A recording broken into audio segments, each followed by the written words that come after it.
Welcome to Real Estate Live, where your questions get answered. We get to the point with the hot topics on everyone's mind. We go live 3 times a week on Monday, Wednesday, and Friday at 9 a.m. Pacific time. Today's hot topic is, should you be considering buying a house right now?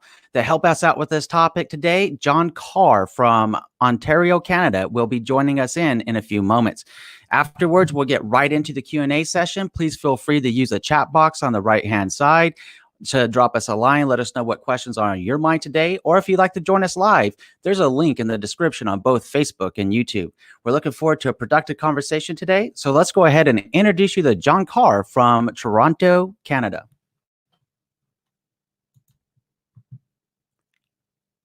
For having me. There we are, John. Thank you so much for joining us today. Really appreciate you coming in today. You're welcome. You're welcome. Looking forward to this.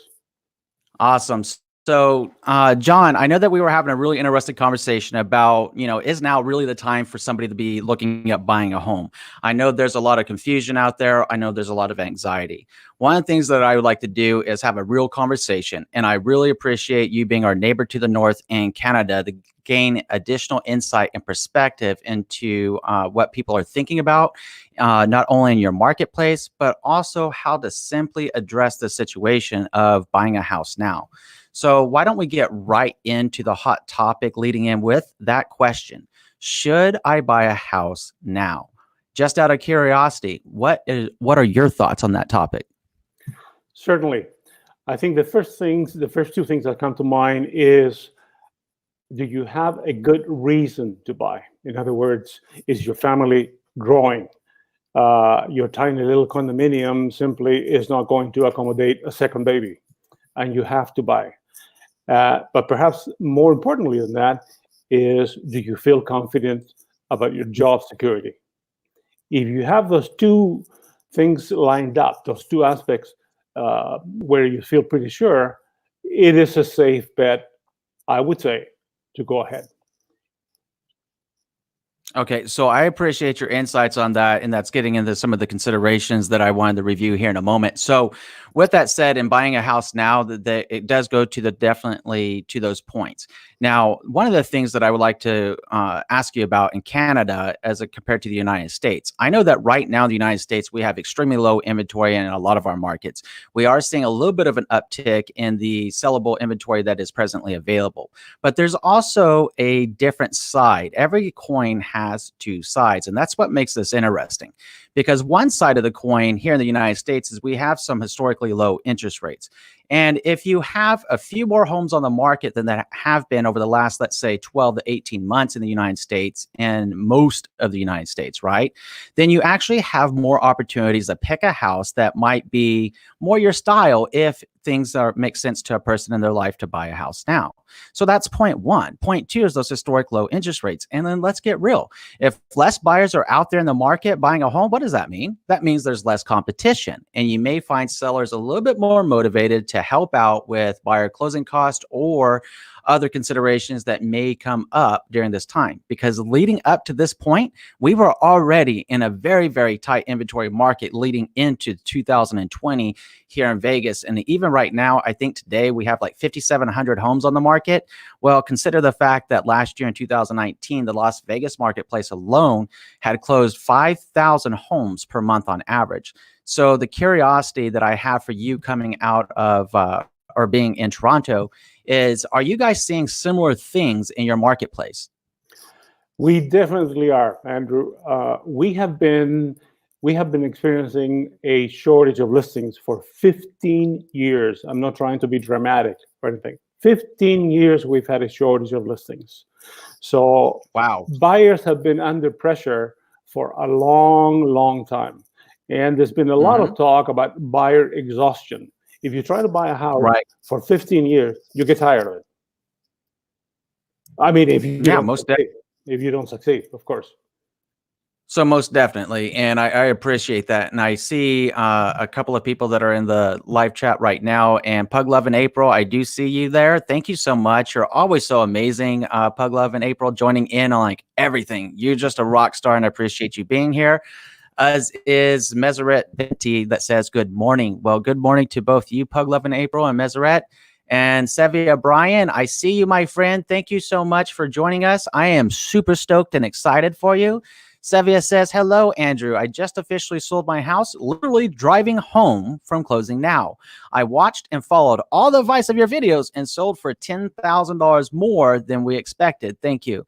Well, thank you so much for checking out the video, Sevia. Good on you for following that advice. And it's really amazing to hear that given that we've had this COVID situation taking place for the last 4 to 5 weeks now, with a lot of different changes in the economy and what's happening right now, that you were still able to get 10K more than your list price. So I'm super stoked. Big old round of applause for you. Thank you so much for letting us know how that turned out. And I definitely hope this continue seeing you on the live streams and in the other videos that I've been creating. Biju says, good vibes, always good vibes, Biju, always good vibes. Thank you so much for putting it out there. So let us go on to another topic as we wait for some robust questions to come in here. I do want to get past the should I buy now question because it really comes into consideration points. And when we're talking about the considerations for buying a house now, they're realistically no different, in my humble opinion, than they are at any other market, whether it's a seller's market, a buyer's market, a stable market, or if it's a wartime situation, a pandemic. The questions are always the same with regards to, number one, getting in touch with your why.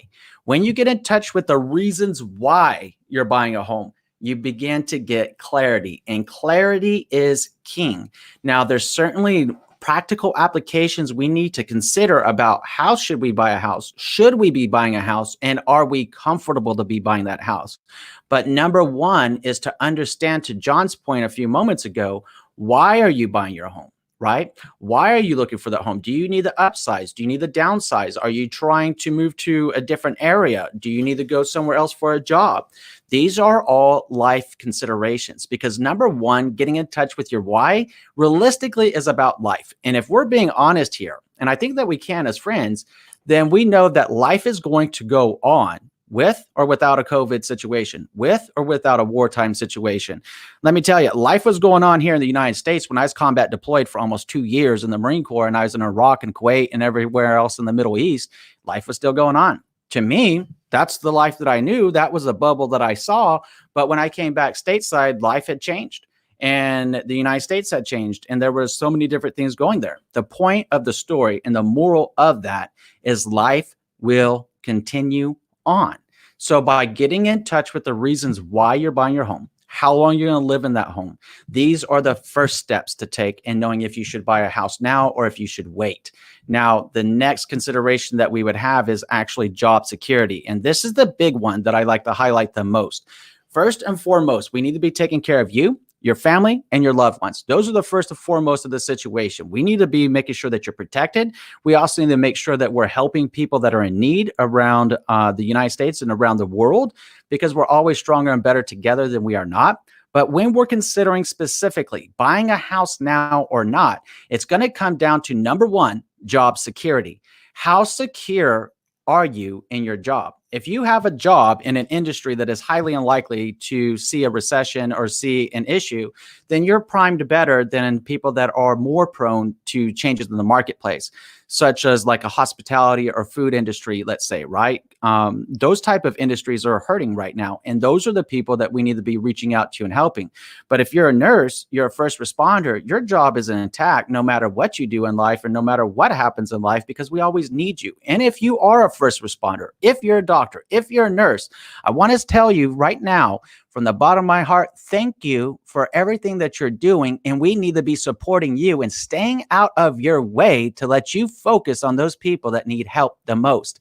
And I do want to say thank you again and again and again, as many times as I can, for what you guys do with putting your life in the equivalent of a combat situation. When I was in the Marine Corps, you're putting your life on the line in a combat situation right now with the pandemic. So thank you. But number two consideration, and buying a home, is getting very clear on your job security. Without income, you can't afford the house.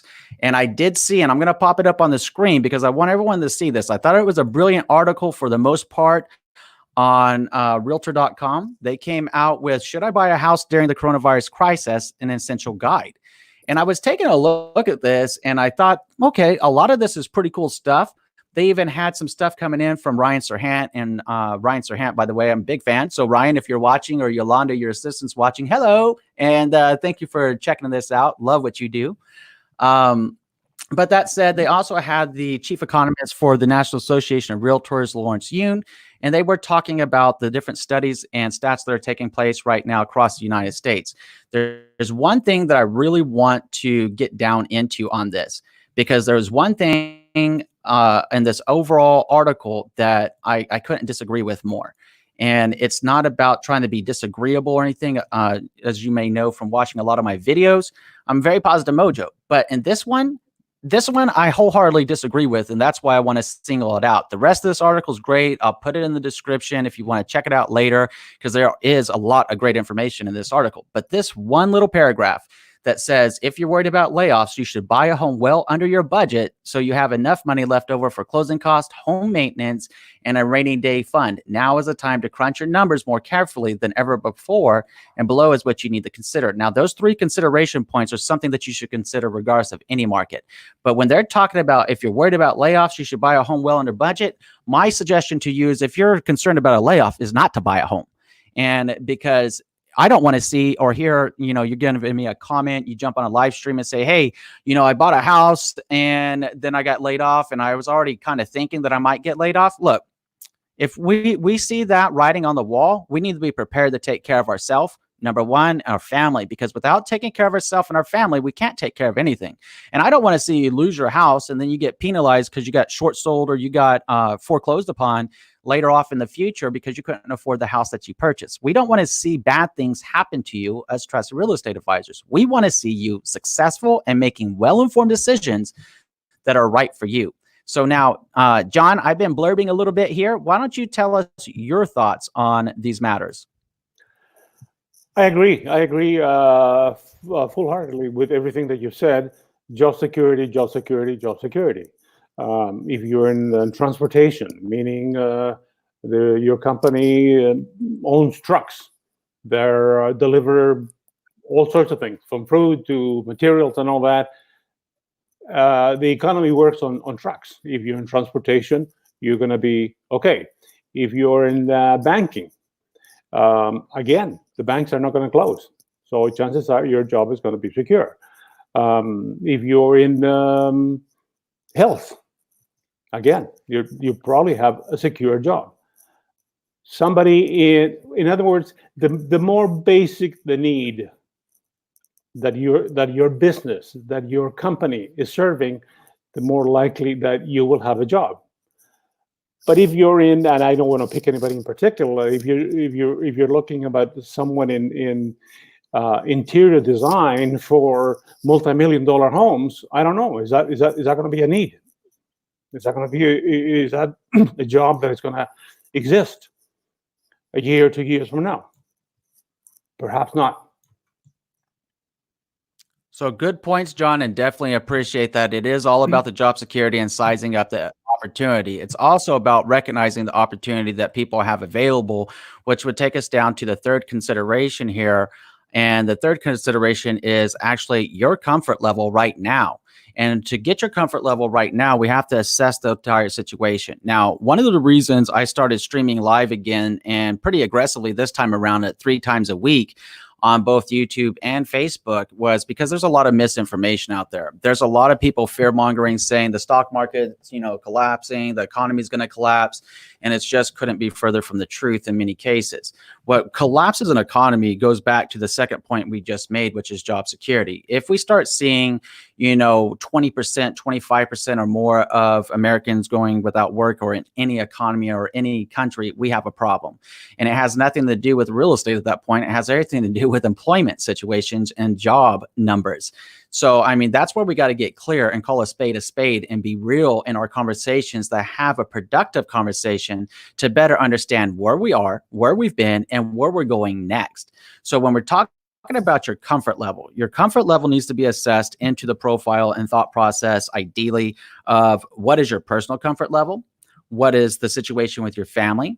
How do we protect your family? How do we protect you? How do we ensure that we're helping the other people that need it the most? And then let's take a look at the how you could buy a home safely if everything else, because of your economic factors, your job security, your comfort level, the reason why you need to buy a home are there. Because going back to this article that, again, on Realtor, remember I told you there's a lot of great information in here. And this was when they were quoting Ryan Serhant, and it's actually brilliant. So let me see if I can get that a little bit bigger for you here. It's always fun live stream. So when we're talking about this in specific, and the reason I want to call out Ryan Serhant's quote here is he hit the nail on the head from something I'm seeing here in Vegas. And John, you may be able to attest to in Toronto.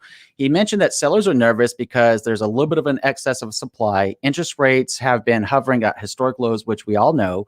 And you can own a home for less per month than you can rent an equivalent property in a lot of cases across the United States right now. So with fewer home buyers out there looking, that also means, to the first point we were talking about, you have less competition.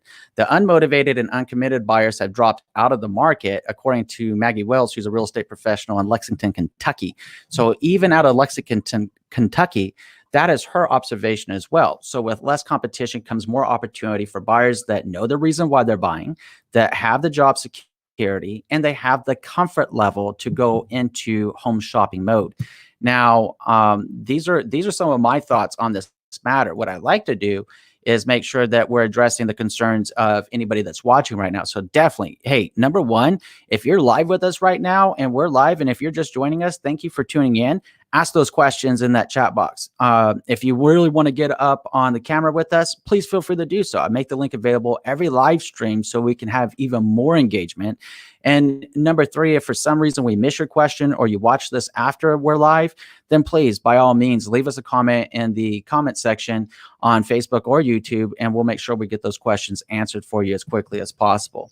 So Drew's Enthused. Thanks so much, Drew's Enthused, for being here. Drew says, congratulations, Sevilla, for closing on your house. And he's letting us know he just bought his first home, going there to clean right after the stream. So Drew's, thank you so much for being here. And thank you again. It goes back to that comfort level, that job security, the reasons why you're buying.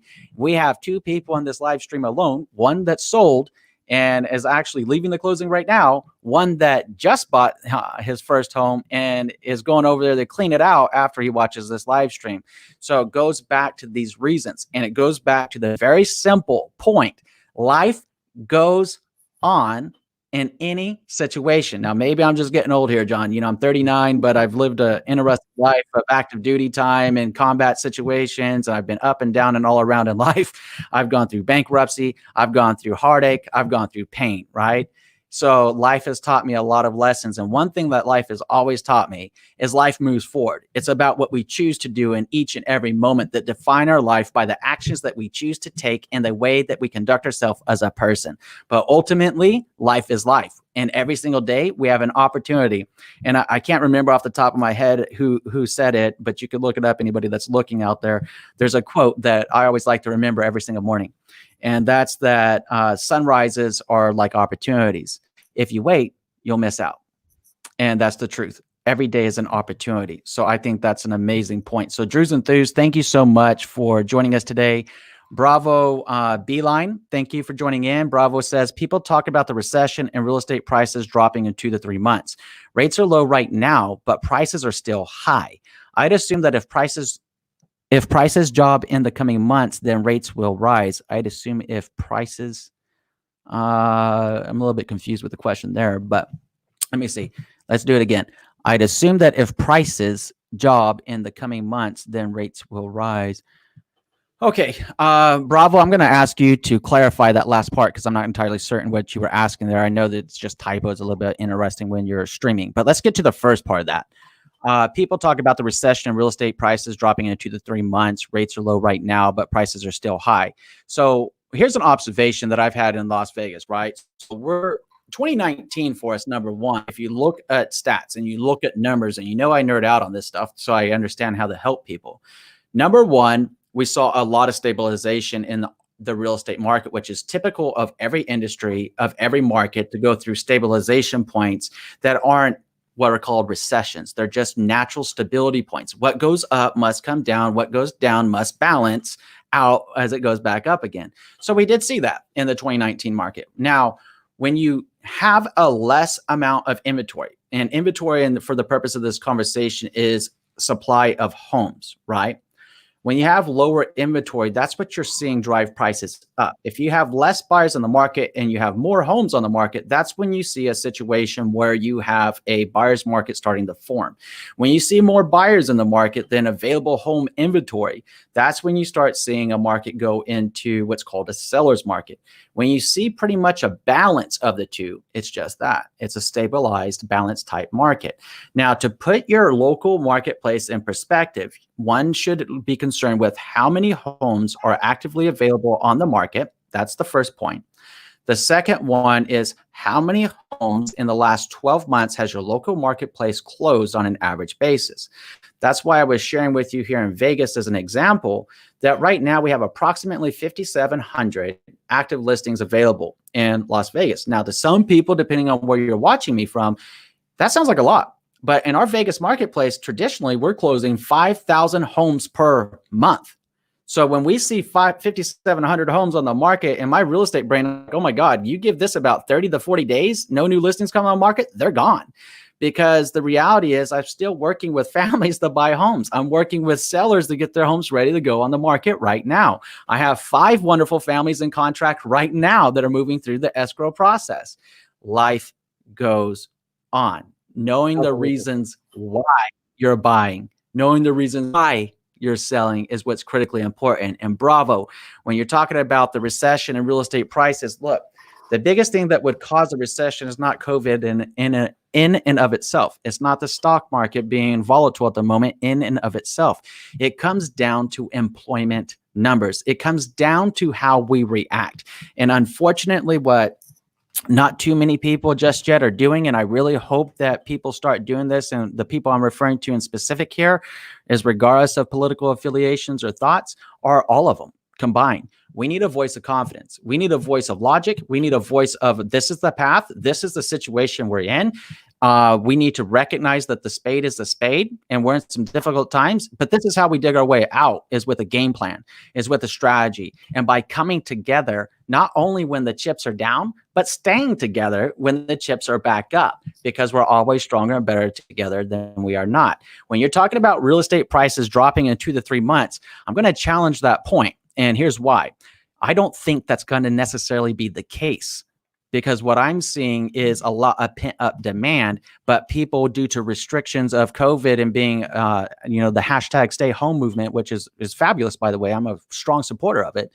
But all the same, if people are staying home, it makes it a little bit difficult for them to see a house. If you have, I've had other agents around the country on with me thus far. Really wonderful agent last week out of San Francisco. Look, she's like, we can't show homes. We can only show vacant homes.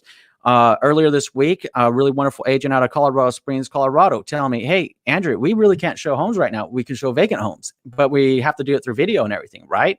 So because of social distancing, these are all great points, but you have a lot of pent up buyer demand. And if, to your point, Bravo, real estate prices did drop in 2 to 3 months and the rates went up again, because that's probably what they're going to do, by the way, and they do that, guess what's going to happen? That means now you're going to have a feeding frenzy, a veritable feeding frenzy of pent up buyer demand that are going to jump on those homes, quickly take out all the inventory that is available. And then you're going to go right back into the same position that we were before we got into all this.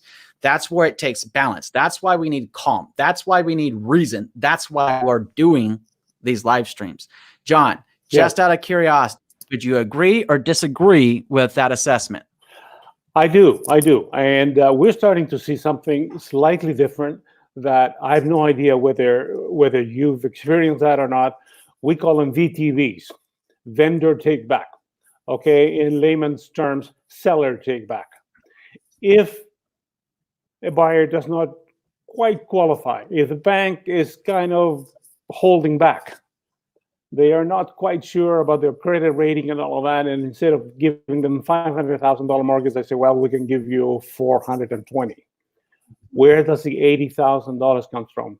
It's something that it was a part of doing business when I started. vendor take back. That means the seller says, don't worry about it. We'll write up a note, registered on title. So you pay me the $80,000 over a year, over 2 years, or whatever at a given rate. So that's going to help a lot of buyers. And that's also going to help a lot of sellers. And that's an interesting consideration, and it kind of goes to what Smoosh Star is referring to, and putting that into American terminology. What you're essentially suggesting there, it's that they got a mortgage through a typical loan officer, and then they had essentially what comes down to seller financing for the portion that is needed to consummate a sale. Correct. So I mean, that's exactly what it would be termed out as here, is seller financing. Now, a lot of sellers in the United States don't necessarily like the idea of playing the bank. And that's why I wanted to pull up Smoosh Star right here, because Smoosh Star is saying, do cash buyers have the advantage in today's market and maybe the May 2020 housing market? Well, Smoosh Star, I think that's a really, really intriguing question, and I'm glad that you raise it. And here's why. It's really going to depend on the price range of the home. Now, why is that important? It's important to know what's going on with what's called the jumbo loan market, which is essentially, just think of a jumbo loan as anything above the conforming loan amount, right?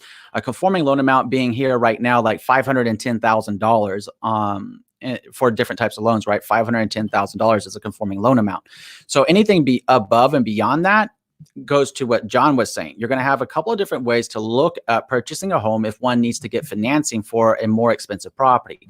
Obviously, cash would be king in that situation. Now, number two is here in the United States and probably in Canada as well. Not only would you have the opportunity to get the loan from the lender and then have seller financing, but in the United States, you can actually do like a second mortgage or, if you will, against the property as well, to have essentially two types of mortgages in that case. Now, it's not always so friendly to people, and it doesn't always make sense to people. Maybe they want things to balance out and go back more into a normal type jumbo market, and that's okay too. So to your point about cash having an advantage, it would really depend on the price range of the home. For anything less than that amount is considered a conforming loan amount, which is where the majority of the home buyers find themselves in, is under that conforming amount for their state, for their county, right? Here in Vegas, 510. So, you know, 510 in the Las Vegas market, when the average sales price of a home is approximately $270,000, is a very healthy budget to buy your new home. Correct. And most of the market here is well under that $500,000 market cap. Right. So when you're looking at that, they can qualify without any issues, get one mortgage into a seller. Cash is the same thing as a loan, because when that loan is paid at closing, the seller gets their cash with the equity they have in the property. Exactly. So, I mean, that's the reality of this situation, and that's the consideration. And to your point, do cash buyers have the advantage? They have the same advantages as they typically had previous to this market, which was really nothing different than a loan, except for now when you start assessing the price point of the home in the current market in April and May, specific Smoosh Star, then yes, if you're going to be above the conforming loan amount in your area that you're buying, you're definitely going to have some options there. And that would bring me to a different article that I'll link in the show more description too. And let me go ahead and pop it up to reiterate and double down this point a little bit for you to see. I thought this was really cool. Now, this one comes from curb.com. And the reason I liked it, let me show you the header on here. It said, "Home buying during a pandemic, we felt like we were racing the virus," by Patrick Sisson. And this was just published on April 7th, 2020. So, I mean, this is just 3 days old here. But there's a statement right here that I thought that kind of really stuck out in my mind's eye. And what it was that the buyers had said is that the sellers said they would have listed their house a lot higher had it not been for the coronavirus.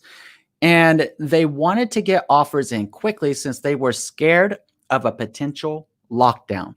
We didn't have to sell and could close in 30 days. So we had the advantage. And when they look at the opportunity, go up to the previous statement, they said that they were feeling a little bit rushed because they were trying to beat the lockdown themselves to get into their new home so they could shelter in place and hashtag stay home, right? But they said that they successfully put a $615,000 offer on a grayish blue home in Tuxedo Park, boasting spiral staircase and original fireplace. Appreciate the descriptiveness there by the author. They left town, celebrated their favorite restaurant before the social distancing rules, and that's the situation. They got a deal on their home because they were ready. They knew the reasons why. They had clarity. They were focused, and they made it happen in their life. So, I mean, those are two things that, these two articles, one from Realtor, where I had with part of it, but then also recognizing the facts of a situation, that if you are clear on the reasons why you're buying, your reasons why, you're clear and you're comfortable with your job security and your comfort level respectively, then now could be a good time. And in fact, with less competition, normally is a better time for any of us, whether we're selling or whether we're buying. Having less competition in the market is extremely helpful. To that point, the point that I mentioned earlier from that Realtor.com article, I've made videos on each of these things that they're talking about here with different considerations. Obviously, number one, for buyers, to research ways that you might be able to reduce your closing cost. For instance, many loans will allow sellers to contribute up to 6% of a sales price to the buyer at the closing cost credit, to which I always ask people to get real, because that sounds very sexy. It's very good marketing. It's very good writing. Very rarely, if ever, pulls off in real estate practice unless it is a strong buyer's market. That's just being realistic. So best practice is to always be prepared. Typically in the United States, buyer closing costs range from 2% to 4% of a sales price, for reference. The next is to figure out how much you need to set aside for your yearly home maintenance, which is generally best practice at 1 to 4% of the purchase price of your home, and always to make sure that you have an emergency nest egg for unexpected. So those are the points that I wanted to make there. So smooth start. Let's move back to, it looks like Bravo came on here. Thank you for the questions coming in, everybody. I do see them, and we're going to go into getting through all of those questions that we can get through in this live stream. So Bravo says, with millions of people out of work, less buyers will be available in the long run, or people may lose their homes. Do these factors play a role in pricing, or would sellers hold off on selling for a while? Very, very good questions. Very good questions, Bravo. Thank you so much for raising these questions, because this is the reality of the situation and why we're doing this. So with millions of people out of work and less buyers that might be available in the long run, and people may lose their homes. So let's take each. That's actually a loaded statement. So number one, are millions of Americans out of work temporarily or being furloughed at this time? Yes. Yes, they are. Now, what happens when the coronavirus situation is lifted? Would they not be reasonable that they're going to go back to work? Yes. Yes, it is. Will all of them go back to work? We can only hope. But there will be a large percentage of them that do, right? So when we talk about then the buyers available in the long run, again, it's important to stratify an economy. An economy is not built on one industry. It's built on multiple economic industries, from a financial sector to a transportation sector to a services sector.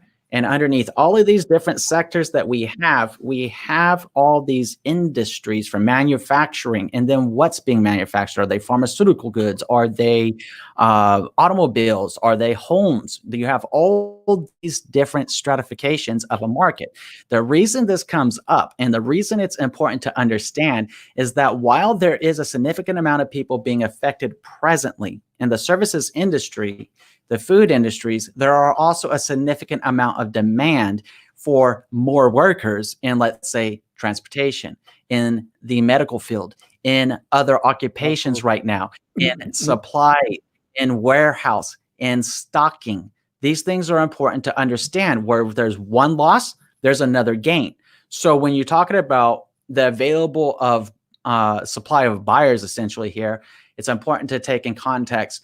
It really goes back to point number 2, job security. What is your job? How secure is it? Because ultimately, the buyer demand is high. Ultimately, on a historic basis right now, in the last few years in the United States, we have very low inventory across the United States. Right now, I believe the average days on market in Las Vegas are hovering right around 80, but our average supply right now is maybe 37 to 39 days, which means if the sellers did hold off, to your latter point there, if you were a seller, would you hold off right now if you were going to list your home? It's a good question. And depending on the state that you're in would ultimately depend on that answer. Now, our governor here in Nevada recently said that real estate is an essential service. Then he went on to say make a declaration a couple days ago that said that real estate agents cannot show homes that are tenant occupied. What's the key word there? Tenant occupied, right? So that real estate agents still could show homes that were vacant and they could show homes with appropriate considerations, which is part of the topic that I hope to get to today, which is how to buy a home in today's scenario marketplace by being smart about virtual showings and video tours and such like that to minimize risk of both the seller, the agent, and the buyer and everybody involved, right? There's so much, just like we're live streaming right now, there's so many opportunities for this, right? Yeah. So when you say what factors play a role in pricing or would sellers hold off, well, look, it's going to go down to each situation and the uniqueness of why they're selling their home. Why are they selling their home? Are they moving across town? Are they moving out of state? Do they have a job relocation? Are they upsizing? Are they downsizing? What's their job security? Everybody in everybody's life has a story. And that story has all these different reasons why we want to buy or sell a home to begin with. And this is the reality of it. So when you're saying the factors play a role in the pricing, what plays a role in the pricing is where the market is at. If a seller overlists a property, even in a strong seller's market, I've seen it play out again and again and again. It won't sell. That's right. They have to reduce to the price. If a seller realistically overprices their home to a market, they're not working with the right agent that's shooting straight with them. At the end of the day, their home will not sell, or they'll have to do price correction after price correction. And when you get done chasing the market backwards, you normally sell for less than you could have had you listed right out of the gate. That is the reality of listing a property in any market. You have to be in line to what the market demand is and to what the market prices are. And that's what I share with the sellers I work with here personally, and what I share on my YouTube channel in the seller videos. I said, look, we got to be real. I mean, either the numbers make sense or they don't. No one's going to put a gun to your head and say that you got to sell your house. The choice is yours. But what we can do is have an honest conversation about what that looks like, what price that looks like, how much you could probably walk away with if you have equity in the property, ideally, and what that process looks like to get it sold. So in the pricing strategy, it really kind of depends whether that seller is in a position to sell, those reasons why they're selling, and what's going on in their life overall. Now, let's look. Anthony Romano, thank you for being here this morning. And thank you for your question. Anthony says, I have cash and want to buy my first home. Nothing could go wrong here. So if you have cash, Anthony, kudos to you. And especially if you're able to buy your first home, then look, depending on the price point of that home, like we were discussing earlier, you could probably get a little bit of a better deal if you're in that jumbo market territory, because you do have the cash, and the seller would probably be more inclined to work with you to the latter point. Nothing could go wrong. As long as your cash is good, your cash is green, and you put it up in the bank, seller's going to be happy to say, thank you, Anthony. Enjoy the house. I loved it. I hope you love it too. Right. So Anthony, thanks for letting us know. Our cash is our cash is multicolor. Yours is green. Oh, there you go. Hey, it's a good point. Thank you. Always great for a different perspective. That's a good point. In a lot of other countries, it is multicolored. That's right. Right.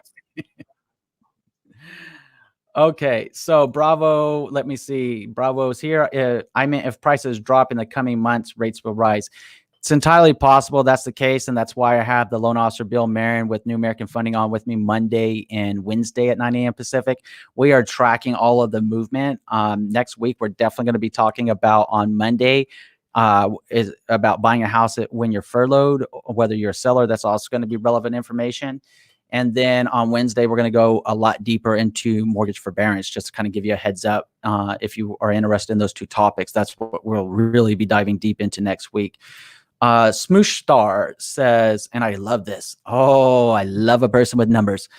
NAR, National Association of Realtors, states 59% of respondents said buyers were delaying a home purchase for the next few months, and 57% reported sellers were delaying the listing of their homes over the same time. Do I wait to buy? So, Shmoostar, both of those are brilliant points, and I'm glad that you raised them. And it doesn't surprise me that's what's being said. That's the same thing I'm hearing here locally with the different buyers that I've been talking to. And it goes back to the reasons why you're buying. It goes back to your job security. It goes back to your comfort level with buying in the current time. If let's say that interest rates do go up in the future, and let's say that somebody is going to kick themselves in the butt because they could have had more purchasing power in the current market, only to realize maybe the rates go up 1.5 percentage points. So let's say that you could get a rate for like 3% today, and let's say it's 4.5% tomorrow. Well, that's going to definitely impact how much home you can buy. as will any kind of tightened lending guidelines, which we were talking about with Bill this past Monday in the live stream, was lending guideline changes. They are getting tighter. So it's important to recognize an opportunity. And if that opportunity is something that makes sense to you in your life right now, it's entirely up to you to call the shot that you're comfortable with based upon the reasons that are important to you. And I appreciate you being a well-informed person by knowing those stats. And I think it's amazing. So to your last question there, do I wait to buy? That depends on you, my friend. Size up your reasons why. Get clear. Clarity is king. Make sure that you're comfortable. Make sure you assess your economic capability from job security, and then approach it moving forward and ask yourself again, is now the right time? If so, you could find yourself with less competition in the market, more opportunity to get the best of the rates, and find yourself with more available inventory slightly than other people. So you're going to be able to pick and choose the home that's right for you. So on every side, every coin has two sides. One sees a bad thing. One says, hey, there's opportunity. It's a matter of mindset and where you are. And all I ask you to do is to get clear on your reasons why, to make sure if now is the time for you. If it is, I wish you all the best. If it isn't, I wish you all the best. Either way, the only thing I'm concerned with is making sure that you have the information you need to make a good decision. So thank you for sharing that with us. Okay, so let's go Anthony Romano. If prices start dropping, I assume we will start hearing about it. Yeah, I assume you start hearing about it too, especially being that I'm live streaming 3 days a week and I'm a straight shooter. So yeah, I'm going to be letting you know. I haven't seen it. I haven't really seen it happening unless you're more in the jumbo market where you're starting to see it. And normally a lot of those sellers were overpriced to begin with. But those properties that I'm seeing hitting the market that are at the relative balance point, so to speak, with where they should be listed at fair market value, boom, gone. It's just a true statement. Same observation in Canada on that? Absolutely. Same thing. Absolutely. If a home is priced properly at market value, what we call market value, it will sell. Great point. Even right now, where there's concern from buyers, there's concern from sellers. We've seen properties sell above the asking price. Our market is slightly different. We don't have first-time buyers simply because our entry point is about $1 million. So when people go into the market, they don't spend $1 million. We don't have homes for $200,000. We don't have homes for $300,000. Not anywhere within 3 hours of Toronto. So our market is slightly different. Again, great. For obvious reasons, Toronto is a financial capital, not a political capital of Canada. This is where most of the industry, this is where the highest paying jobs are. Therefore, people pay more, people buy more. Great points. Great points. And thank you for sharing your perspective and insights on that. They're very important.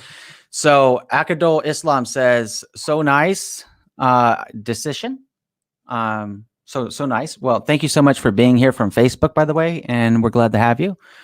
Andrea Ragman says, how would a person be able to get a loan from the bank if all closed or limited access and we need to get a quote from different ones?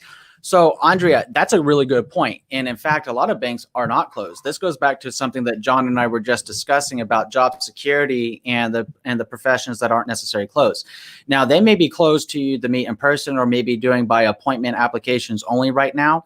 But the reality in the mortgage world is that you can apply for a mortgage very much online, and you're not bound to just one quote. If you wanted to say, hey, I want to go with Bill Marin at New American Funding, or hey, I want to check out this other outfit, or hey, I want to talk to my credit union or my bank, you can simply go onto their mortgage application link, complete that information, upload your documentation. For reference, the documentation they'll be asking you for your last 2 years tax returns, 2 months of your bank account activity in both your checking, savings, and financial accounts, right? If you have like investments and such. And then they'll want to see 1 month pay stubs, right? And then they're going to employ and verify your employment. So if you wanted to check out different quotes from different ones, I'd be more inclined to maybe rephrase the question and ask them, what loans do I qualify for? And then get down to the question, because I think that a misnomer exists by the way that loans are marketed, unfortunately, by multi-billion-dollar companies, and they throw out rates, and people always see a rate, and they see the rate for the same reason that unfortunately fear seems to sell news, and fear seems to sell clicks, or fear seems to get the most views on YouTube, as opposed to love, joy, and hope, which I aim to bring to every conversation, by the way, and the facts and the logic of a situation that help people truly, because fear is a primal instinct, and it's very rarely in your favor unless you're about to get eaten, right, by a dinosaur or something. But the reason I bring that up in relation to mortgages is that ultimately a rate that you get on your mortgage depends on which loan program you qualify for, how good is your credit score, what is your debt to income ratio. It depends on a unique set of variables that are actually 110% unique to each and every buyer because of their economic profile. That's the truth. And that's why I've created over 600 educational videos on my YouTube channel to try to get this information out to people, so that if they really want to know how this stuff works, I really do dive into it to help you make sense of it. And I think that's a great question. All the same, you should always get maybe more than one opinion, right? It's always good to have a second opinion at least. But the banks aren't closed. The mortgage companies are very much originating loans right now, and they're very much closing on loans, and they're very much doing mortgage refinances, by the way. You've done a great job. You've done a great job. Sorry for butting in, Andrew. And this is how I found you, because I was looking for information, opinions, different points of view, and you kept showing up. You kept showing up. I'm fully aware there is thousands upon thousands upon thousands of realtors doing videos, but you had just really a diversity that I haven't seen. So obviously you're doing well. I'm going to emulate you and follow you. So I'm going to tap you on the shoulder. Well, I appreciate that, John. And for reference, to put that in context a little bit, John had reached out to me. I don't know how long ago it was, but maybe 2 or 3 months ago or something. Yeah. He had watched the video. He hit me up on Facebook, the same way that I get reached out to by a lot of different agents. We were having a conversation. We had exchanged some great information. And I thought, well, now that I'm going live, I'd love to get an international perspective from a gentleman. First person that came to my mind was John in Toronto, just to see, what he could bring to the table and help in answering questions and just shed a little bit of a different perspective. I like the perspective element the best of these live streams, because I need to get out of my own head and see it from John's head. I need to get out of both of our heads and see it from your head. That's why I'm asking you guys to comment, leave a comment in the comment section if we missed your question. And moreover, invite you to actually come on the screen with us if you feel so inclined. I know sometimes people get nervous, but this is a safe place. I mean, it's a cool place to be, and it's absolutely okay. Hugo G says, greetings from Bogota, Colombia. Thank you for joining us, Hugo G. Very much appreciated. Let us know how everything is going in Bogota right now. That would be pretty curious. I haven't spoken with anyone in Bogota recently, so that'd be a lot of fun. Carmen Chong, thank you for being here. Carmen, thank you for your great question. Carmen says, hi, Andrew. I made an offer on a $600,000 condo in Queens, New York City. I intend to stay there for 5+ years. If I'm able to secure a mortgage rate in the low 3s, would it make sense to purchase even if the market crashes? So I believe that's a fantastic question, Carmen. And I really want to say thank you again for bringing it up. So number one, congrats on getting, or at least ways making an offer. Definitely want to always make sure that you could secure the mortgage before making the offer. I'm sure that's probably what you did, but you're trying to secure it in the low 3s. Hopefully you can. We're going to send you positive mojo there. But to the last part, which is the real question here, and thank you for giving me the context of the time that you intend to live there. If the market collapsed tomorrow, let me ask you something. Do you need a roof over your head? Absolutely. Absolutely. It's a basic need. It's a basic need. That's why real estate remains. The real estate always comes back. The real estate market has crashed several times. You and I were having the discussion before. I'm not a historian, but I remember reading about the 1920s in Florida, where Florida lost 90% of its value. Well, it has come back. It has come back. Our market in the 1920s. Sorry, our market in Toronto lost 100 years ago is what you're talking about. I'm sorry. And 1920. talking about a time period in American history of just about 100 years ago when you said 1920. And to put it into historical context, I do know what you're talking about. You're talking about the Great Depression in the United States that actually came in 1929 after a robust market on the stock market, and then it overinflated of itself, and then it destroyed itself. That's right. Yes. To put 2008 into perspective, I had shared in different prediction videos I made where I really go through the history and the analysis of what happens, right? So does it rebound? Yes. But in 2008, it was a perfect storm across multiple sectors of the economy, multiple industries of the economy, all failing at the same time due to not having the appropriate amount of regulation on them after the deregulations that had ensued during a certain president in the late 70s and early 80s here in the United States. And I don't want to sound political or anything, so I don't want to mention said president's name. But if anybody wants to look it up, then again, my goal is here definitely not to be political, just objective. But facts are facts and spades are spades. And you got to call it what it is to know what happened and what led up to a certain decision-making process that 30 years, 28 years down the line was felt by relaxed procedures, relaxed regulation, and stuff that led into it. Back in 2008, you had stated income, stated asset loans. You had no income, no asset loans. You could get a loan by just saying that you had a pulse and that you worked at McDonald's and that you wanted a $5 million home, and they would give it to you. That's a fact. Not the case. Not the case since 2008. When you had Dodd-Frank legislation passed, and then more regulation was put on, more scrutiny was given to lenders and how they could provide a loan, and they had to verify income, assets, credit, employment. They had to keep within a certain federally mandated level of debt-to-income ratios pursuant to a specific lending guideline and type. So that's why when we're looking at the situation to the mortgage or to the market crashing, look, depends on what market we're talking about, Carmen, at the end of the day. It really does. Are we seeing a stock market crash? Yes. Will we see a stock market rebound? Yes.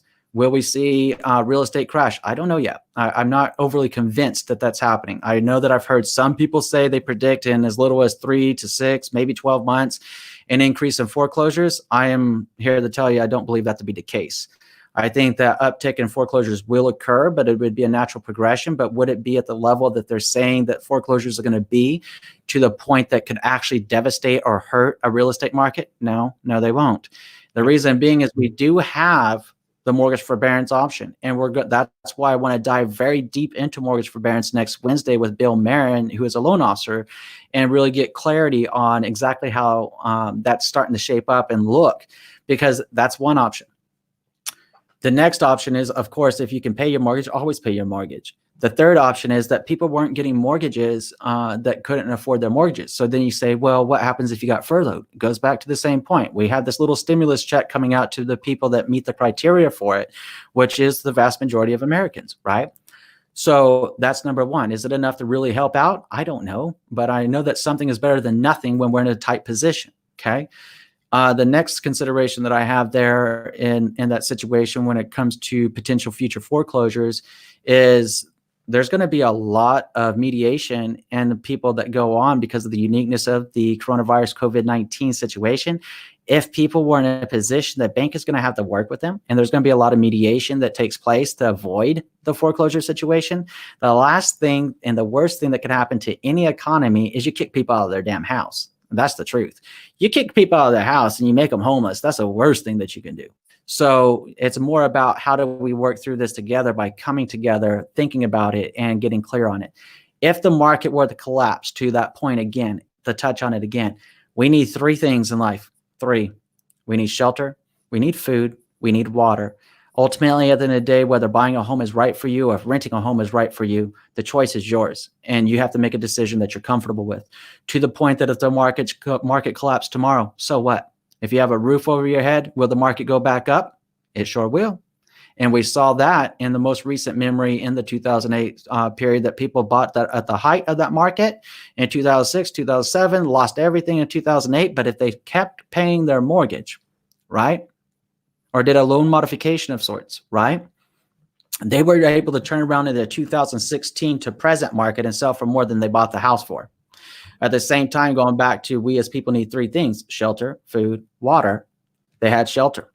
At the same time they had shelter, they weren't spending the money on the rent, which means they were paying down their mortgage balance. As they were paying down their mortgage balance and as the market began to appreciate again, they were getting into a more appreciable situation, right? So when we look at that, it's about being real with ourselves as a person, as a people, right? We have to identify those reasons why. And that's the biggest, perhaps if that's all you got out of this today, is clarity is king, and know your reasons why.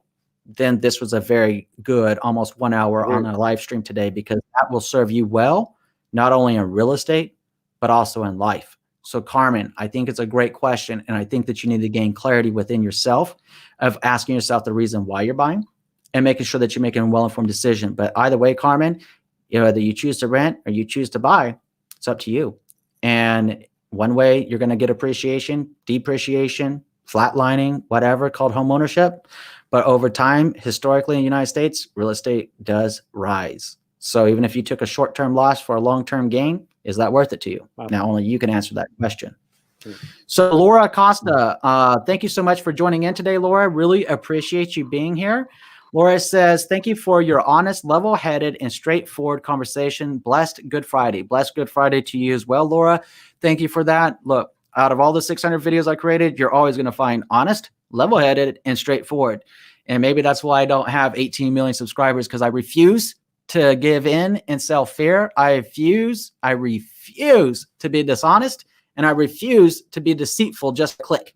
My thumbnails may not always be the best, but once you click that video, if you have a mind to learn or a good ear to hear, then you're about to get straightforward information that will actually serve you well in anything that you're doing as it pertains to real estate, in addition to somebody that really cares about you. And I really appreciate you, Laura, and your wonderful comment. And I wish you and your family a blessed Friday and a wonderful weekend, by the way. Thank you. That's really what impressed me, Andrew. It wasn't so much the variety of topics, but your honesty. It comes through. It comes through. It's impossible to fake. Either you mean what you're saying, or you're not. It's very straightforward, and you come through as really wanting to give the facts straight. Whether the public is able to accept any and all of your ideas, well, that's another issue. But you're being honest, right? I'm working on and getting better at videos all the time, right? And being better on my approach. And everything. It's doing a great job. Thank you. Appreciate the support. So, Azucena Castro, thank you so much. Are you related to Laura Acosta, right? Castro, I don't know. Anyways, I'm sorry. Azucena, I actually thought when I first read it that it was the same last name as the previous one, but it's not. It's different. Thank you for being here and thank you for your comment.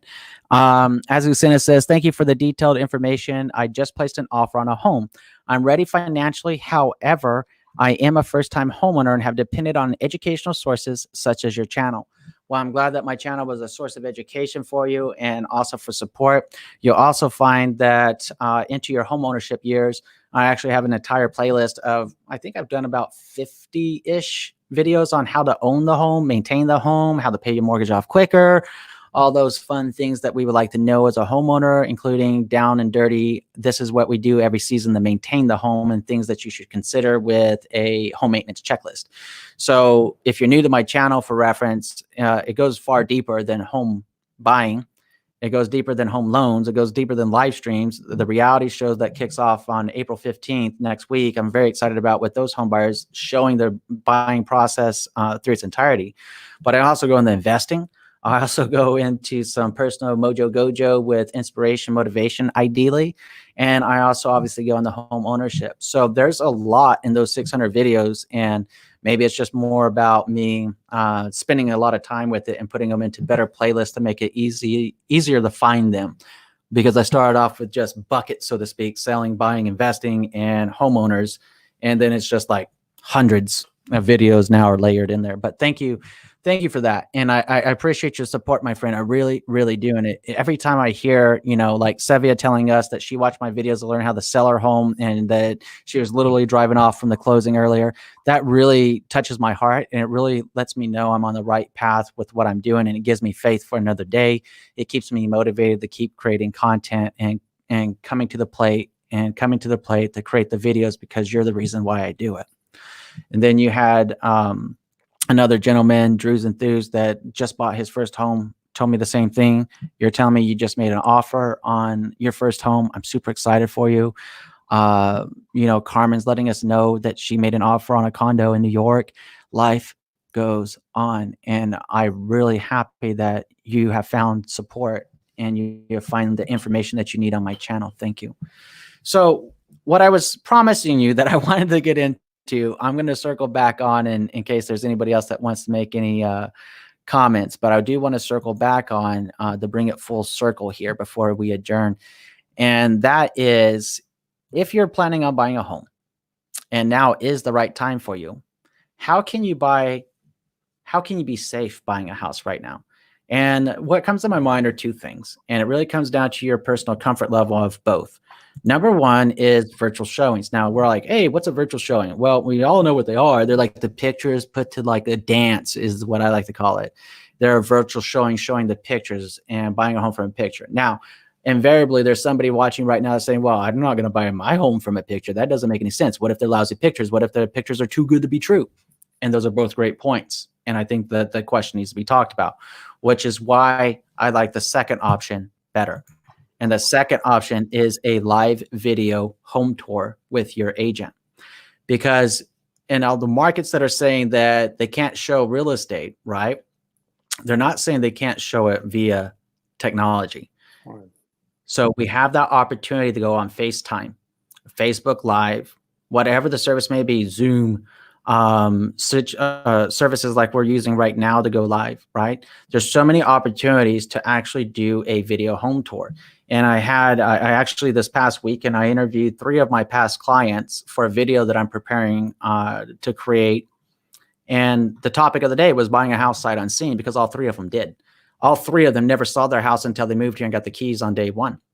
So everything that we did was digital. Everything that we did was through video. And my questions for them are very simple. Why did you do this? What would you suggest? And, ultimately at the end of the day, did the home stack up? Did the area stack up? Did the community stack up to your expectation based upon the video? And I give a little bit of a teaser, I guess. And to the question of, was it the same? All of them said yes. All of them said yes. So if you have that agent willing to go the distance for you and spend the time and show you the home in video the same way that they would show you and explain and go through the house with you in person, which to me in my mind's eye is always making a well-informed decision, point out the flaws, point out the good things, and point out, what was attractive to you in the house and ask you what your thoughts are so you can jot down notes. And if you choose to move forward on the property, then we know some things that we might want to dive deeper into with the home inspector. Andrew, may I ask you a question?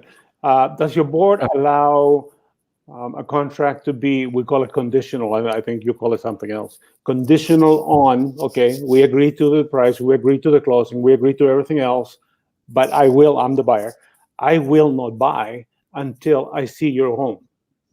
That is perfectly okay with the Toronto Real Estate Board. So we don't have to rely on photos, we don't have to rely on virtual tours. We have the right to go and visit the home, obviously taking all the precautions, gloves and mask and all that, and hopefully nobody home and nobody touches anything. In other words, there's very clear guidelines, but the sale is conditional upon the purchaser being able to see the house, and that's all the problem. So John, and I think that's a great point, and that would actually be the number 3. Yeah. To how to do this, okay? Now, United States real estate, and that's where you and I were having a conversation, and when you were saying, hey, Andrew, I don't know about Canada, United States, and I told you it's not a big deal because the home buying process I've learned internationally is largely the same. Right. The documents, the motivations are the same. The reasons why are the same because we're all people, and we're always more alike than we are not. And if we got honest about understanding how much we're alike and we focused on the things that make us the same, then we'd be able to have a much brighter and better future together, because then we wouldn't be focused on what divides us instead of what combines us. Absolutely. Because we're focusing on what's the same. So to that point, in a real estate jargon, it's called a subject to visual inspection, right? And it's a contingency. It's a specific rider that you can interject into a contract. So in specific, subject to a visual inspection.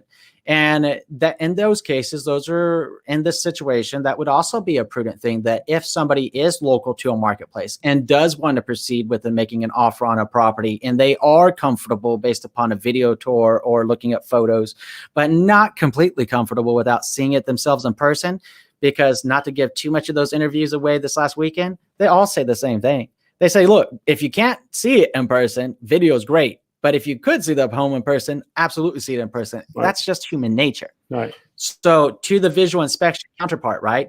What does that do for us as a buyer? What does that do for us as a seller? To your point a moment ago, in the Toronto market, it lets a seller know you have a buyer that's very interested, that's well qualified, that's pre-approved to buy, or maybe they're buying cash and they put up their proof of funds, of course, before making the offer to show that they can actually have the cash to back up the offer. That's always blows my mind when people don't have a valid pre-approval or proof of funds to go buy a house and want to make an offer. Now it doesn't work that way. But that said, that lets the seller know, hey, we don't have to open up our home to the world. We've already done that in pictures and video, marketing, what have you. This is one specific buyer. And in the case of using you as an analogy, John wants to buy my house. I'm opening my home. I'm minimizing my risk to John. What I'm going to ask John and his agent to do is to make sure they wear gloves, right? Wear a mask. And what I'm going to do as a seller, then make sure my environment is clean, is the same thing hopefully all of us do anyways, and make sure our house is clean. Yeah. And make sure it is sanitized, right? So that when your buyer goes in there, they've taken protective measures not only for themselves, but also for the seller. When a seller has somebody come into their property, they've not only taken protective measures for themselves, they've taken them for the buyer, right? When we work together, there is always a solution to be found if the things are there, right? And the things there being that I'm going back to my mind eye here is the reason why you're buying, having clarity on what's important to you, and being honest about your job and economic situation, which was the only thing in an otherwise brilliant article that was written. I absolutely love that article that Margaret came up with. It was just that one statement about if you're worried about layoffs, because to me that sounds salesy, and I hate salesy. I know it's kind of counterintuitive maybe as a trusted real estate advisor. You're like, you're real estate, you do sales. Well, it doesn't make me a sales slimy agent. What it does is sales is actually more about education and about connecting somebody to the right solution for them based upon what's important to them. That's what sales is really about, right? It's just called sales. That's why I call myself not a real estate salesperson, but a trusted real estate advisor.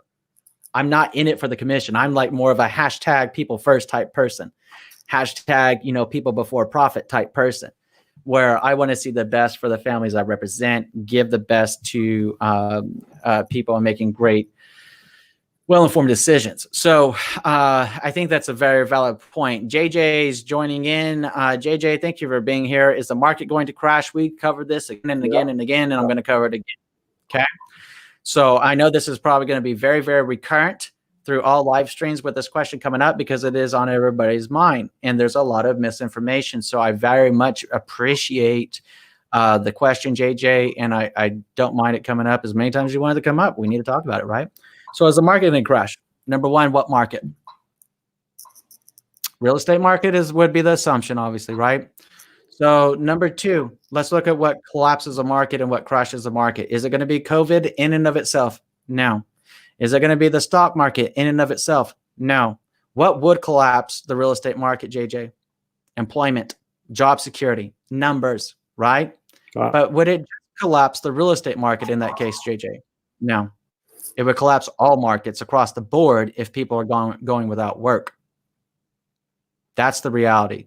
So if you ask me, in my humble opinion, at this moment on April 10th at 10:09 a.m. Pacific time, if I think the real estate market is going to crash like we saw in 2008, my answer is no. Do I think that we're in a correction, and I think that there will be a little bit of correction and a little bit of a bounce back here? Yes. What do I think? I think come the end of the second quarter, or excuse me, the end of the third quarter and early fourth quarter, it is going to rebound with a fury. And I think that we need to be prepared. And why do I think that, JJ?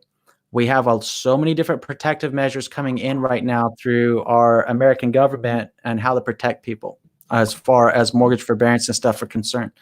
We have so many different people that, you know, when the chips are down in these United States and the chips are down in a lot of countries, we get to see the true measure of a nation's character.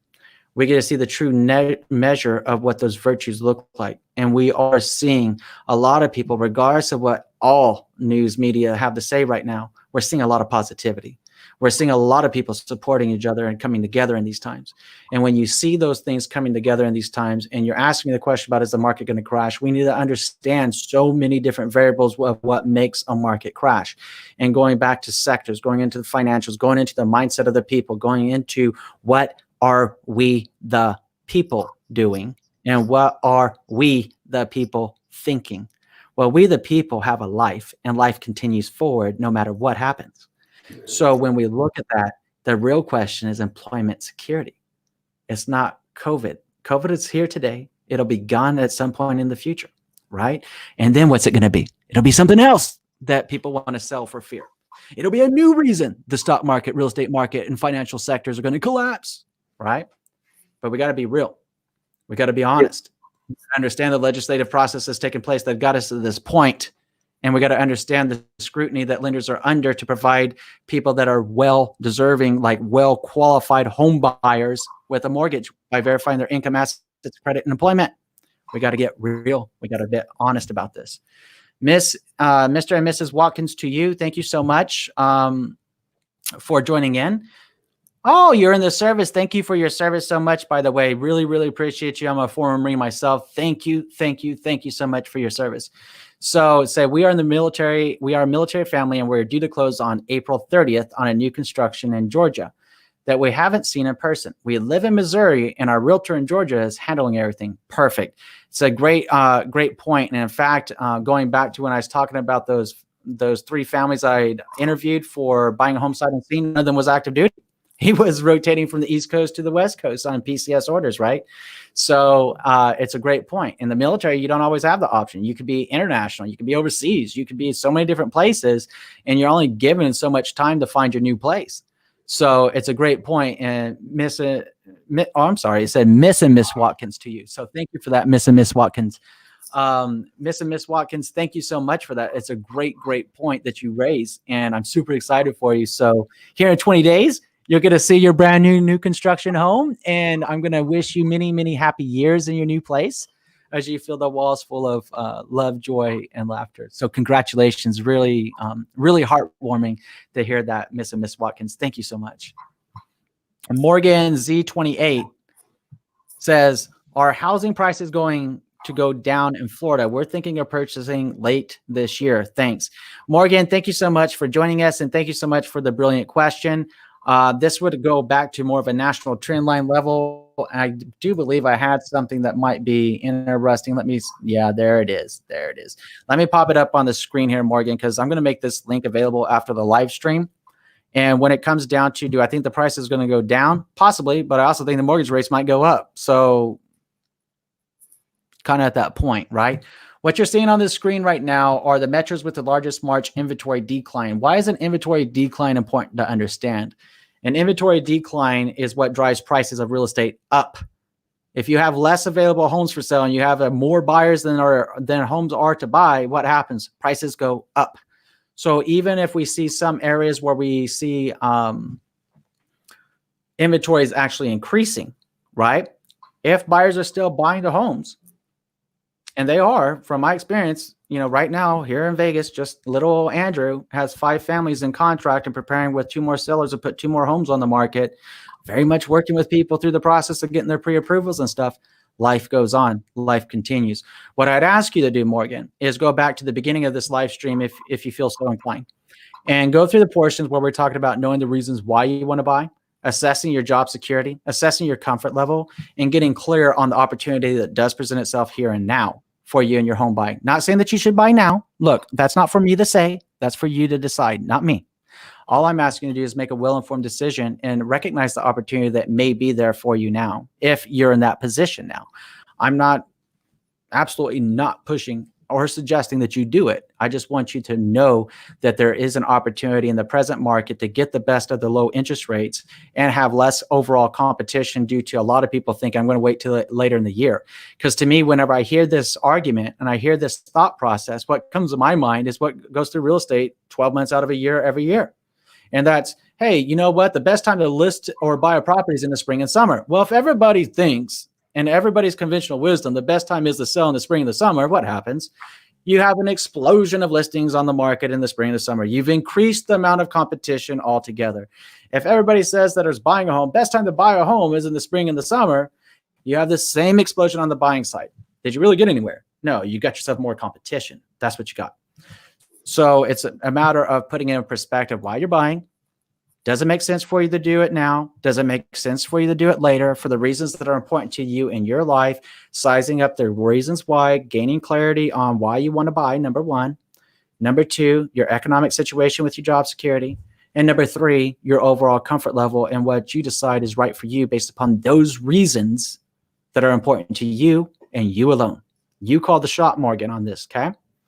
Do I think housing prices are going down? Look, we talked about it throughout the live stream on housing prices. You may or may not see something go down as much as you may think. And it depends on what you call going down. If the market goes down 2%, did it really go down? Sure. But what happens when it goes back up 4%? Did you get anywhere? No. It's all about understanding how your purchasing power is affected not only by the prices of the home in your area, but also your debt, also with the interest rates you're able to get on a home. So I'd ask you to have a conversation with your trusted real estate advisor. I'd ask you to have a conversation with your loan officer. And once you have all the facts about you, once you're clear on what you want to do and the reasons that it's important to you, then roll on and roll forward with the decision that is right for you, whether you choose to progress now, choose to progress later. Either way, sending you positive mojo and much love, because I know that you're going to make a great decision here after our conversation. Thanks for joining. Miss and Miss Watkins to you says, she has sent us pictures from the breaking of the ground to the current status of our home. Oh, I love it when they do that. Oh, I love it. That's the same thing I like to do. And the builders that I work with here in Vegas like to do for clients. It's like you get to see this new baby being born, and this new baby is like your house. It's so exciting to see it go from dirt to a beautiful new home. I love it. It's maybe I'm just nerdy about real estate. I just love it. But I think it's a very beautiful thing to watch. So every guy says, hi, Andrew. Thank you for doing this. Question. We are getting ready to put the house on the market, but COVID-19 came. Second point. Thank you for that, Ariane. Thank you for being here. So you're thinking about putting the home on the market. COVID-19 came. Would it be better to wait a bit more? Tough situation since we have to sell the house first or be in contract before buying or looking for a new home. So that's a very good point. And it's a situation that a lot of people find themselves in right now. And I think that it really comes back down to your clarity. Now, it definitely sounds like you have some clarity there. You know that you need to sell your house to be able to move forward to your next one. So we have clarity. The next thing is assessing job security. Next thing is assessing comfort. Sounds like we've both done both of those. And that's why you're asking this question. And it's a beautiful question, by the way. I love it. So that brings us to the fourth consideration, timing considerations. Now, I would ask you, what is taking place in your state? What are the showing conditions on real estate agents? And what does real estate practice look like with anything that has been enacted by your governor or mayor of your city? And the reason I bring that up is if you're able to sell your home, and let's say that in your state, they say that no agents could show homes that are owner occupied, then the answer is clear and evident right there that you have to wait if you're living in the property, okay? Now, let's say that you can show the homes, but you have to use virtual tours like we've talked about quite a bit in this live stream today, such as video and video home tours. Make it accessible. Or how about the third option that John and I were elaborating on that both Canada and the United States do, and they do the same thing, I believe, in like European countries as well, and Australia, which is writing an offer subject to visual inspection. If you as a seller would be willing to do that, you could still get your home on the market with the right agent, right marketing, get it out there, get it exposed, have those video tours made right out of the gate with your listing agent so that you can even promote that right out of the gate. Something I love doing anyways, or video home tours of the listings. It's just a matter of seller let me do it. I make videos all the time. I love it. I am happy to do it. So, You hire me, I'm going to do everything I can to help, but just saying. But that said, Aries, on a serious note, get good, solid photos, get a good video, put it out there, market it, right? Make it known. Hey, this is the situation. This is what we got. And if agents can show your home, there's so many different ways to go about it. From, 2 tactics right there alone, the video tour, right? 360 or 3D modeling tours. There's a system called Matterport. I personally have what's called a GoPro Hero Max 360, which to me is a lot better than a Matterport, but that's something that I had to buy myself. But it's a 360 camera that I can put up. I can do an actual 360 tour, so you can pan it, put it up on YouTube as a private link onto the home tour that I just did on the video.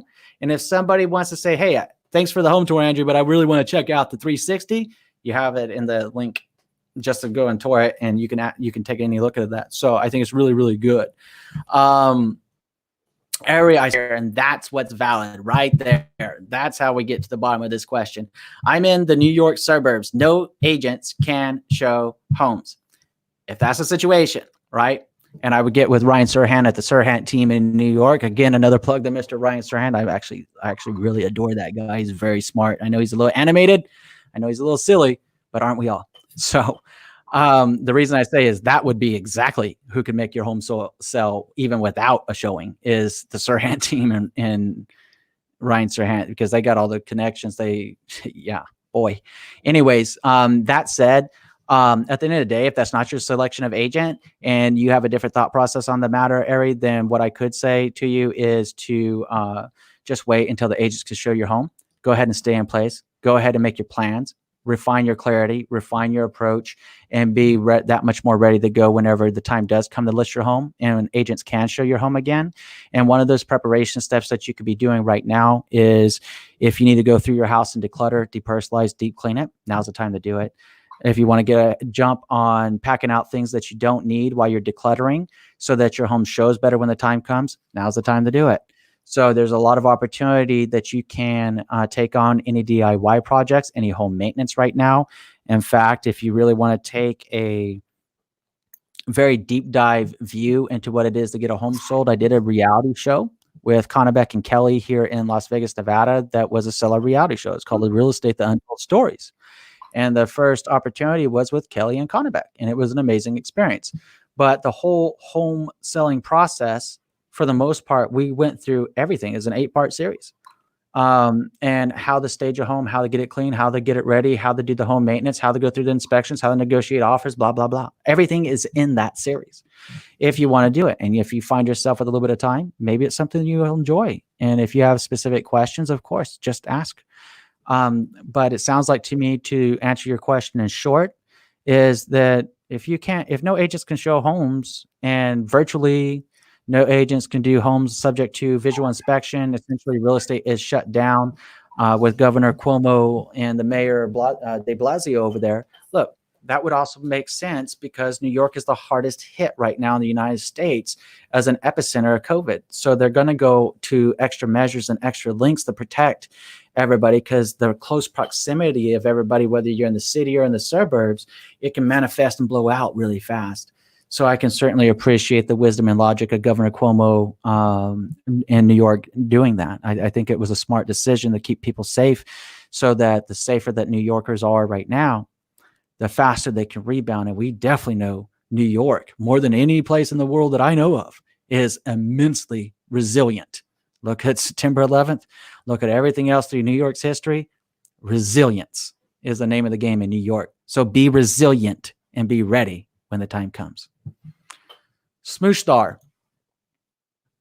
What are your thoughts about the government stimulus program and the effects that it will have on the housing market come May, June, July? Will it hurt, delay, or help the market? I think it's a very interesting prospect in these stimulus checks overall. I have to think through what I was going to say real quick on that because I have different thoughts about those stimulus checks. I don't think everybody needs one. I think that the people that need one should have one. But I think there's a large amount of people, when I was looking at the criteria, if you earn like $150,000, you can qualify for X number of dollars or whatever, right? Like, do you really need it? If you earn six figures, you're like a top 9% wage earner in the United States, essentially at that caliber, then do you really need it? And if the answer to that question is no right now, then we shouldn't have the check. But if the answer is yes, then you should have the check. But I also like something that I was reading about it, and I'd be curious to see how it rolls out on the stimulus check stuff and specific, because I did notice that they said that full entitlements were provided, or full stimulus check benefits were being provided based upon your income. Now, that's a smart decision, because you should not get as much if you don't need as much because you've earned more, right? Now, life does change, and we can find ourselves in different financial and economic situations. At the same time, I personally don't want one. I said at the first live stream, whenever the question came up, I don't want one. I don't care to have one. Don't need one. Thank you very much. If I do need it, I'll raise my paw in the sky and say, hey, I need some help. That's the reality. So its impact on the housing market is so minor, Smooth Star. You're talking about $1,200 to $2,400. That doesn't have any impact on the real estate market. Let's be real. It has more impact on your consumer spending behavior. It has more impact on making sure that if you were light on funds, unfortunately, in the bank, then it gives you a little bit of grace time and to be smart with that money to buy the food that you need and to size up and buy the products that you need for your home. That has more to do with consumer spending. In fact, it has everything to do with consumer spending and nothing to do with real estate. What has to do with real estate is what they're coming out with mortgage forbearance, which is next Wednesday's hot topic of the day with Bill Marin, is mortgage forbearance. Now, that has to do directly with real estate. Now, the program, how it affects that'll happen in the housing market to come in May, June, July, will it hurt, delay, or help the market? It's not going to hurt the market, not going to delay the market, not necessarily going to help the market either. It's going to help consumer spending, and it's going to help those businesses that like Amazon and Walmart and grocery stores. It's going to help them, because going back to the three things that we need as people: shelter, food, water. Well, number two, food. Hello, water. Number three, that means that's what that money is going to be used for. It's not enough money to buy a home. So you got to think about it like that. So it's a great point, Smooth Star, and I appreciate you raising the question. Ari GA says, thank you for the guidance and answering my question. Ari GA, thank you so much for being here. And please let us know how everything plays out for you in the future, in a future live stream, or just a comment. Just let us know. I would be really, really excited.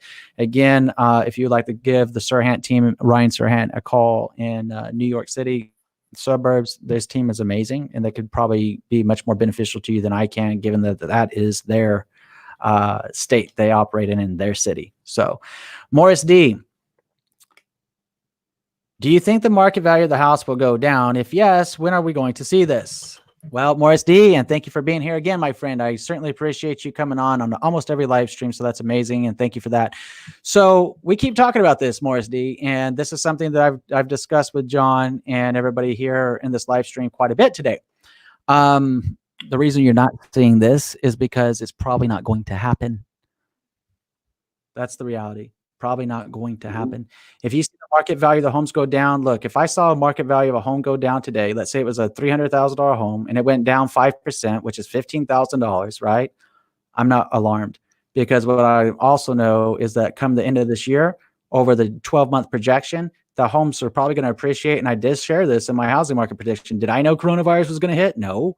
But was I forecasting market corrections, stock market corrections, and everything else? Absolutely, I was. Did I say that the real estate appreciation would slow down? Absolutely, I did. Did I say I disagreed with some of the economists and state the reasons why and back it up with numbers and facts? Yes, sir, I did. So what does that mean to you? I still think the market will see about 1.5% to 2% real estate appreciation at the end of this year from where we led the year in to begin with. So if you see a slight dip in homes, it won't be around long if it's even happens at all. What we're seeing is the reality of a situation. If people are nervous about buying a home, wouldn't this so be true of selling a home? And if you see both homes for sale, home buyers not in the market, everything goes down proportionate, did you gain anything? Did you lean a seller's market or did you lean a buyer's market? You lean neither. You just went down in total available opportunity. Same is true if you go up at the same thing. So it's about knowing how that teeter-totter called a seller's market, buyer's market, and stabilized market work. So my friend, It really goes back to the whole topic today that John and I discussed with knowing your reasons why you want to buy, gaining clarity, gaining insights, assessing your economic position through job security, and making a well-informed decision that is right for you. Ultimately, that's what it comes down to. Now, we have been streaming live for quite a bit of time. I know John is like, yeah, we're normally stream for like an hour. Well, we've been in an hour, and I appreciate you hanging in there, my friend. So what I would like to do, John, is go ahead and bring this live stream to a close. Anybody that has questions that were left unaddressed, I believe we addressed them all, frankly. But anybody that has a question after the stream, please put it in the comment section below, and I'll respond as soon as possible. Mention it in the next live stream coming up on Monday. Again, we stream live 3 times a week, Monday, Wednesday, Friday, 9 a.m. Pacific time. Hope you can join us again. Now, John, why don't you leave us with a final thought, something that you would like to share with everybody, and then we will adjourn. The only final thought is to reiterate what you've said. The life goes on. Real estate is a basic need. We have to live somewhere. Therefore, all markets come back. This market will come back. I dropped my crystal ball before I came here. Therefore, I cannot tell you exactly when it's going to come back, which is what we all want, but it's going to come back. I have no doubt whatsoever. I've been at it. My wife and I have been at it for 35 years, and we've been through ups and downs. We lost track of them. And every single time, it was always the same thing. It was always the same thing. There's the doomsayers that this is it, this is the end. We had this conversation, you and I. Short of being hit by a meteorite and ending life on Earth, which is why the dinosaurs disappear, then things are going to come back. Great point, and I appreciate you joining us today. Welcome back anytime, John. It was great to hear a little bit of your perspectives out of Toronto, Canada today. You said something, and I always almost laugh, so I was holding my composure, my friend. When you talk about doomsdayer and naysayers and everything, right? The reason I almost laugh is because those doomsdayers and naysayers that I see out on Facebook, number one, they normally don't know what the hell they're talking about. Number two, they know enough of how the games of fear, which is false evidence appearing real. They're good to make something entice somebody on a primal level out of our reptilian brain of fear, right? Where that fear originates is in our reptilian brain, by the way, from a neuroscientist. I'm not a neuroscientist, but I've done a lot of studying. Let's put it that way. Mm-hmm. And the reason I bring that up is those same people normally say, hey, you know what? Everything's going to collapse, but if you buy my product for $200, I'll tell you how to take advantage of it. If you buy my training for $1,000, I'll be able to tell you how that you can avoid it altogether and how you can be ready to go the next time it's out. And yes, it's really that freaking crazy sounding to me. I'm like, come on, people, let's get real. Let's be honest. Let's have a meaningful conversation. So, John, yes, thank you so much. Very, very appreciative that you joined us in today. To everybody, I hope you've got a lot of value out of this. I hope you've got a lot of value out of this stream today. Tell us what you took away the most in the comment section below. And if you haven't already done so, please go ahead and smash that thumbs up and subscribe now. We're going to be doing this again and again, Monday, Wednesday, and Friday, 9 a.m. Pacific time. Thank you so much, and enjoy a beautiful day, a beautiful weekend, and be the reason. Yes, thank you. And be the reason that someone smiles today. Thank you, everyone. Take care. Thanks.